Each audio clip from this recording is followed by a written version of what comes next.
हिस्सा। ध्यान से सुनो क्या कह रहे हैं परमात्मा। इस देवी दुर्गा को, ब्रह्मा विष्णु महेश को, इनको ज्ञानवान तो कुछ है नहीं कि मुक्ति क्या होगी, मोक्ष कैसे होगा, क्योंकि राजा हिमालय मोक्ष मांग रहा था, राजा था। हिमालय वो पहाड़ नहीं है, हिमालय नाम का राजा था जो देवी दुर्गा का भगत था। तो देवी ने उसको धन तो खूब दे रखा था, राजा था, अब धन में सुख है नहीं। उसने कहा जी मुझे तो मोक्ष चाहिए। अब मोक्ष का ज्ञान देवी को नहीं, क्योंकि वो ज्ञान तो काल ने समाप्त कर दिया था। तो ये अटपट लगते हैं सुनाने। तो क्या कह रहे हैं गुरुदेव, ध्यान से सुनो एक बार। ये झूठ बोले ने ज्ञान तो है नहीं, और उस भक्ति का ज्ञान नहीं इनको, क्योंकि इन्होंने वो खत्म कर दिया जो मूल ज्ञान था, सूक्ष्म वेद का वो पार्ट हिस्सा। तो क्या कह रहे हैं गुरुदेव, वो सूक्ष्म ज्ञान का पार्ट, वो हिस्सा, वो मूल ज्ञान इस काल ने नष्ट करवा दिया था।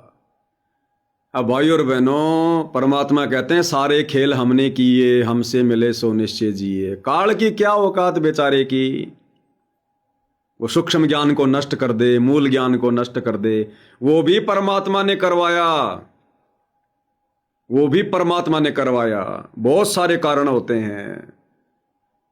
पहला कारण, यदि परमात्मा उस मूल ज्ञान को नष्ट नहीं करवाता, काल के माध्यम से सूक्ष्म ज्ञान को नष्ट नहीं करवाता जिसमें कंप्लीट जानकारी थी, तो आज इस पृथ्वी पर ये मनु जैसे बड़े बड़े महर्षि, ये बड़े बड़े विद्वान, ब्रह्मा जी के वंशज, और ब्रह्मा जी वही मूल ज्ञान सबको दे रहे होते, वही सूक्ष्म ज्ञान दे रहे होते, शतलोक शतलोक की जानकारी पूरी पृथ्वी पर हो जाती, काल कौन है फलाना दिखना। फिर आज गुरुजी कलयुग की बिचली पीढ़ी में आकर हमें उनसे अलग क्या बताते, हमें उससे अलग कौन सा ज्ञान बताते फिर, क्योंकि वो ज्ञान तो पहले से पूरे संसार में फैला हुआ है। और वही ज्ञान, वही मूल ज्ञान यदि गुरुजी आकर आज हमें बताते तो हम कैसे विश्वास करते, हम गुरुजी के कैसे शिष्य बनते कि ये ज्ञान तो सभी गुरु महाराज दे रहे हैं, ये ज्ञान तो सभी पंडित जी दे रहे हैं, ये ज्ञान तो सभी शास्त्रों में लिखा हुआ है, इस ज्ञान आधार से तो सभी भक्ति कर रहे हैं। तो गुरुजी की भक्ति को भिन्न मानकर फिर कौन यकीन करता, परमात्मा फिर क्या समझाते, हमें कैसे समझाते। तो पहला कारण तो यह था, परमात्मा ने उस ज्ञान को नष्ट करवाया काल में प्रेरणा करके। दूसरा कारण, यदि परमात्मा सूक्ष्म ज्ञान को काल में प्रेरणा करके नष्ट नहीं करवाते तो परमात्मा को इस गंदे लोक में आने का बहाना क्या मिलता। आज परमात्मा अपने बेटों का रूप बना बना के आ जाते हैं, जोगजीत का, कभी ज्ञानी का, कभी सहजदास का। किस लिए? कि काल तूने वो मूल ज्ञान नष्ट करवा दिया, तूने वो सूक्ष्म ज्ञान नष्ट करवा दिया। मैं नीचे जाऊंगा, अपने बच्चों को ज्ञान समझाऊंगा। तो इस काल के लोक में आने के लिए परमात्मा ने यह बहाना बनाया कि भैया तूने मेरे ज्ञान को नष्ट क्यों किया, अब उस ज्ञान की पूर्ति करने के लिए मुझे इस तेरे लोक में आना पड़ा। तो ये बहुत सारे कारण होते हैं भाई और बहनों, सारे खेल परमात्मा ही खेलते हैं, काल की बेचारे की कोई औकात नहीं है, ये तो खुद अपना कर्म भोग रहा है। आगे क्या कह रहे हैं पूज्य गुरुदेव भगवान। तो इसने कहा कि ओम का जाप कर, राजा हिमालय से श्री देवी ने कहा, दुर्गा ने, ओम का जाप कर और सब बात छोड़ दे, वो ब्रह्म दिव्य आकाश रूपी ब्रह्म लोक में रहता, उस ब्रह्म को प्राप्त हो जाओगे, तुम्हारा कल्याण हो। गीता अध्याय 8 श्लोक 16 में बताया है कि ब्रह्म लोक में गए वे भी सब पुनरावृत्ति में है। गीता चारों वेदों का सारांश है, ये वेद है। जितना इसमें वेदों वाला ज्ञान है वो सत्य है, कुछ काल ने अपना मिलावटी किया है, वो अलग दिखाई देता है। वो केवल युद्ध कराने के लिए अटकलबाजी इसने की है और बीच में अपना तड़का भी लगाया है। वो साफ निर्णय हो गया, क्योंकि सूक्ष्म वेद सब कुछ है, उससे सभी छट गया अलग अलग से, ये गलत है, ये ठीक है। तो ब्रह्म लोक में गए वे भी पुनरावृत्ति में पुनर्जन्म होता है। गीता अध्याय 4 श्लोक 5 में इसने स्पष्ट कर दिया, अर्जुन तेरे मेरे बहुत जन्म हो चुके हैं, तो नहीं जानता नहीं। गीता अध्याय 2 श्लोक 12 में यही 10 के 2 में बताया कि मेरी उत्पत्ति तो हुई है, लेकिन ये ऋषि देवता नहीं जानते, क्योंकि ये मेरे से उत्पन्न हुए।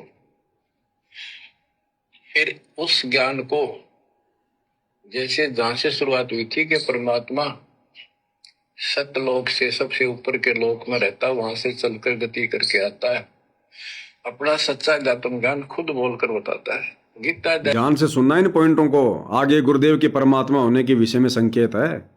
क्या कह रहे हैं गुरुदेव कि वो ज्ञान, सूक्ष्म वेद वाला ज्ञान, ना चारों वेदों में ना गीता जी में, उस ज्ञान को बताने के लिए, समझाने के लिए परमात्मा खुद सतलोक से चलकर धरती पर आते हैं, अपने मुख कमल से बोलकर सुनाते हैं।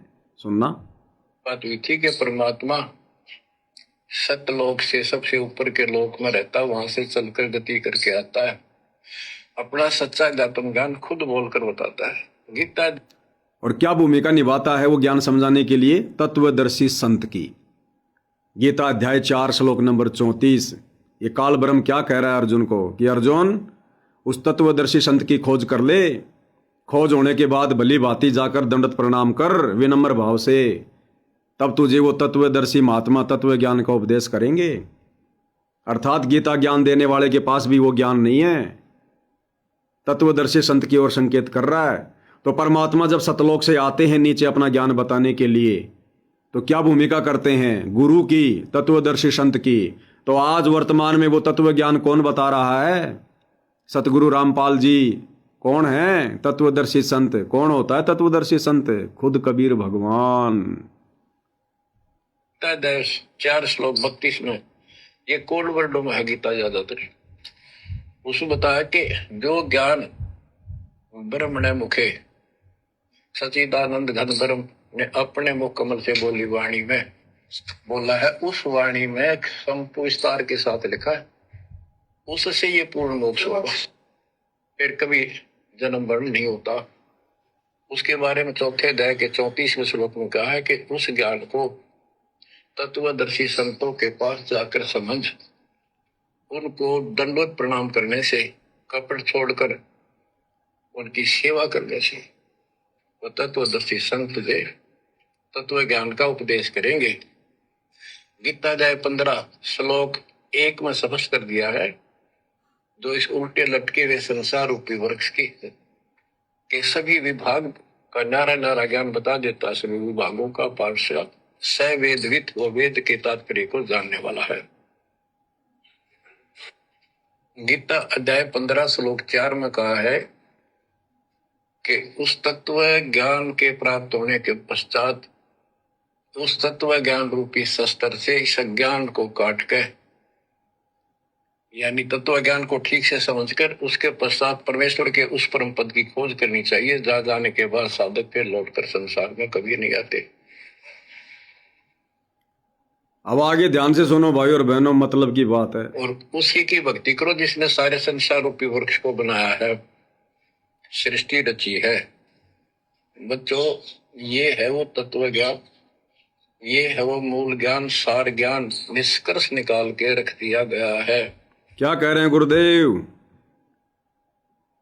गीता ज्ञानदाता क्या कह रहा है? और उसी की भक्ति करो, और उसी की भक्ति करो जिसने संसार रूपी वृक्ष को बनाया है और अपना ज्ञान मुख कमल से आकर बोलता है। ध्यान से सुनो। और उसी की भक्ति करो जिसने सारे संसार रूपी वृक्ष को बनाया है, सृष्टि रची है। बच्चों, ये है वो तत्व ज्ञान, ये है वो मूल ज्ञान, सार ज्ञान निष्कर्ष निकाल के रख दिया गया है। निष्कर्ष निकाल के रख दिया गया है। ये है वो मूल ज्ञान, वो सार ज्ञान। अब अपने मुख कमल से बोलकर तत्व ज्ञान कौन समझा रहा है? सतगुरु रामपाल जी समझा रहे हैं। अपने मुख कमल से तत्व ज्ञान बोलकर सतलोक से धरती पर प्रकट होकर कौन समझाता है? कबीर भगवान समझाता है, परम अक्षर ब्रह्म समझाता है। तो वर्तमान में कौन समझा रहा है? आप और हमें सन 1994 से, और वर्तमान में हिसार जेल में बैठकर भी सतगुरु रामपाल जी। तो कौन हुए सतगुरु रामपाल जी? खुद कबीर भगवान। अब सतलोक आश्रम से जुड़े भाई बहनों के मन में काल शंका पैदा कर देगा कि भाई अपने मुख कमल से वाणी बोलकर परमात्मा ने ये ज्ञान समझाया। ये तो कबीर जी के लिए कह रहे हैं, क्योंकि 650 साल पहले कबीर भगवान आए थे, उन्होंने अपने मुख कमल से वाणियां बोली थी, तत्व ज्ञान बताया था, धर्मदास जी ने लिपिबद्ध किया था। अब गुरु जी तो कबीर भगवान के द्वारा मुख कमल से बोले गए ज्ञान को, जो कबीर सागर के रूप में लिपिबद्ध है, अब गुरु जी तो उस आधार से ज्ञान दे रहे हैं। तो यहां जो ये बात गीता ज्ञानदाता कह रहा है ना कि वो कबीर भगवान अपने मुख कमल से वाणियां बोलकर अपना ज्ञान बताता है, भाई ये तो कबीर जी के लिए है। यानी काल गुरु को भगवान मानने देगा नहीं इतनी आसानी से। तो भाई और बहनों, ऐसी बात नहीं है। अगर आप सतलोक आश्रम से जुड़े भाई बहनों के लिए अगर मुख कमल से वाणी बोलकर ज्ञान को कबीर भगवान ने बताया और उसके बाद उसी ज्ञान को संत रामपाल जी बता रहे हैं, तो भैया इस आधार से तो फिर वो कबीर भी भगवान नहीं है। जिस कबीर ने तुम लोगों के अनुसार 650 साल पहले अपने मुख कमल से वाणियां बोलकर ज्ञान सुनाया, फिर तो वो भी भगवान नहीं है। फिर भैया उस कबीर से पहले तो द्वापर युग में करुणामय जी ने अपने मुख कमल से ज्ञान बोलकर सुनाया था, और उसी ज्ञान को, क्योंकि करुणामय जी ने कौन सा ज्ञान दिया? सतलोक का ज्ञान दिया। उसी ज्ञान को फिर आगे चलकर कबीर जी ने बताया, तो कबीर जी तो फिर करुणामय जी के ज्ञान को कॉपी कर रहे हैं। अगर तुम लोग इस आधार से संत रामपाल जी को भगवान मानने को तैयार नहीं हो कि मुख कमल से बोलकर तो कबीर जी ने सुनाया था, आज संत रामपाल जी उनके मुख कमल से बोले गए ज्ञान को बता रहे हैं, तो भगवान तो कबीर जी हैं। तो कबीर जी ने ज्ञान कौन सा सुनाया था? किसके मुख कमल से बोला गया ज्ञान सुनाया था? कबीर जी से पहले भी कोई आया होगा। द्वापर में कौन आया था? करुणा में ऋषि आया था, उसने भी तो अपने मुख कमल से बोलकर ही ज्ञान सुनाया था सतलोक का, और वही ज्ञान फिर कबीर जी ने दिया। तो इस आधार से तो फिर कबीर जी भगवान नहीं है, कबीर जी तो केवल गुरु जी थे। फिर तो भगवान करुणामय हुआ। फिर उससे पहले चले जाओ, फिर तो द्वापर में जो करुणामय जी थे वो भी भगवान नहीं थे, क्योंकि करुणामय जी ने तो उस ज्ञान को बताया जो ज्ञान त्रेता युग में मुनिंदर जी ने अपने मुख कमल से बोलकर सुनाया, और द्वापर में करुणामय जी ने मुनिंदर वाले ज्ञान को सुनाया। फिर तो करुणामय जी भी भगवान नहीं थे, क्योंकि करुणामय जी ने तो मुनिंदर वाला ज्ञान बताया। फिर तो मुनिंदर भी भगवान नहीं थे, क्योंकि यह ज्ञान तो सतयुग में सतसुकृत ऋषि ने सुनाया था अपने मुख कमल से वाणियां बोलकर। त्रेता में मुनिंदर जी ने उसको कॉपी कर लिया। तो इस आधार से तो फिर कोई भगवान नहीं है। भाई बैठ जाओ अपने अपने घर पे। अरे वर्तमान में कौन सुना रहा है वो ज्ञान है? अगर 650 साल पहले कबीर जी ने सुनाया था, तो बीच में किसी और ने क्यों नहीं सुनाया? आज वो तत्व ज्ञान, पूरा ज्ञान, मूल ज्ञान, सार ज्ञान, जिस ज्ञान को कंप्लीट कबीर ने भी नहीं सुनाया 650 साल पहले। धर्मदास मेरी लाख दुआई, मूल ज्ञान कहीं बाहर न जाई। वो मूल ज्ञान कबीर जी ने भी नहीं दिया। आज वो मूल ज्ञान सतगुरु रामपाल जी दे रहे हैं, अपने मुख कमल से ही तो बोलकर सुना रहे हैं। कबीर जी कौन सा हवा में सुनाया करते थे? जैसे कबीर जी मुंह से बोला करते थे, वैसे ही सतगुरु रामपाल जी बोल रहे हैं।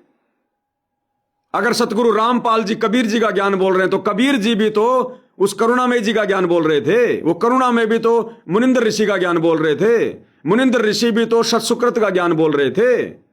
इस आधार से तो फिर आगे से आगे बढ़ते रहो, फिर भगवान कोई नहीं है। तो काल मानने नहीं देगा, लेकिन मानेगा वो जो सतगुरु का हंस है, जो मोक्ष की अधिकारी आत्मा है। तो जहां गुरुदेव बार बार इस बात का जिक्र करते हैं कि वो परमात्मा सतलोक से चलकर धरती पर प्रकट होकर अपने मुख कमल से सूक्ष्म वेद का ज्ञान बोलते हैं, वाणियों में, दोहों में, चौपाइयों में, वो सूक्ष्म वेद है। तो वही तो ज्ञान सतगुरु रामपाल जी बोल रहे हैं। शब्द गा गा के बोल रहे हैं, वाणियों में बोल रहे हैं, चौपाइयों में बोल रहे हैं, दोहों में बोल रहे हैं, वही तो ज्ञान दे रहे हैं अपने मुख कमल से। अब आज अगर सतगुरु रामपाल जी कोई नया कोई ग्रंथ लिखवा देते, कबीर सागर, फलाना सागर, तो आप और हम ही उनको रिजेक्ट कर देते। इसलिए इसी सतगुरु रामपाल जी ने आज से पहले कबीर नाम से आके कबीर सागर लिखवा दिया, गरीबदास जी के नाम से आकर सदग्रंथ साहिब लिखवा दिया, क्योंकि इनको पता था कि ये उस मौजूद समय में, वर्तमान समय में, ये आसानी से अपने गुरु को परमात्मा नहीं मानेंगे। अगर मैं उस समय जाकर भक्ति का नया ग्रंथ लिखूंगा तो मेरे ग्रंथ पर कोई विश्वास नहीं करेगा। इसलिए सतगुरु रामपाल जी ने पहले लिखवा दिए ये ग्रंथ, और आज अपने द्वारा लिखाए गए उन्हीं ग्रंथों में से हमें ज्ञान समझा रहे हैं। और इस ज्ञान को और भगवान को वही स्वीकार करेगा जो सतलोक का अधिकारी होगा। बाकी अटपट करते रहो, मानुष जन्म पायकर खोवे, सतगुरु विमुखा युग युग रोवे।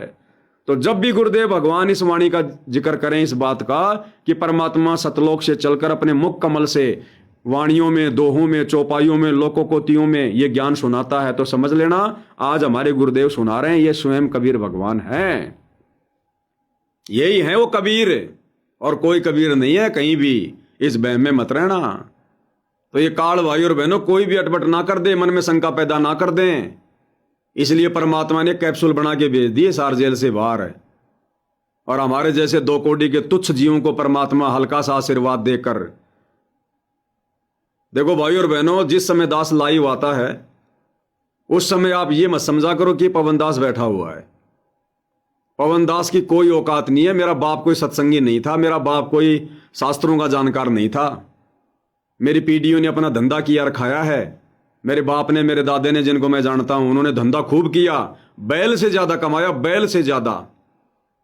आज से 50 साल पहले हमारे 4-4 बैलगाड़ियां चलती थी। मेरा बाप और मेरा दादा ठेकेदार था पंजाब में रहा करते थे हम। ये दास भी बचपन में ये चंडीगढ़ में रहा करता था। पूरी पंजाबी आती थी।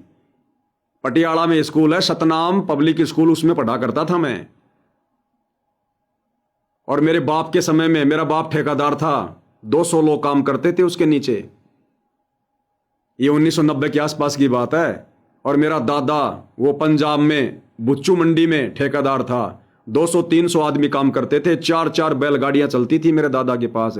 उस समय की 4 बैलगाड़ियां, आज के 4-4 ट्रोले। लेकिन सारा पैसा दोनों बाप बेटों ने दारू पी के उड़ा दिया। तो ये ना समझना कि मेरे बाप दादा कोई सत्संगी थे, अच्छे इंसान थे, लेकिन शास्त्रों का ज्ञान नहीं था, भक्ति से दूर थे। तो जब ये दास लाइव आता है ना, और ये जो इतना ज्ञान झाड़ रहा है, ये कोई पवन दास की औकात नहीं है। भूल जाना इस बात को। मुझे पता है मेरी औकात क्या है, मैं कैसे अपना टाइम पास कर रहा हूं वर्तमान में, कैसे परमात्मा की सेवा हो पा रही है।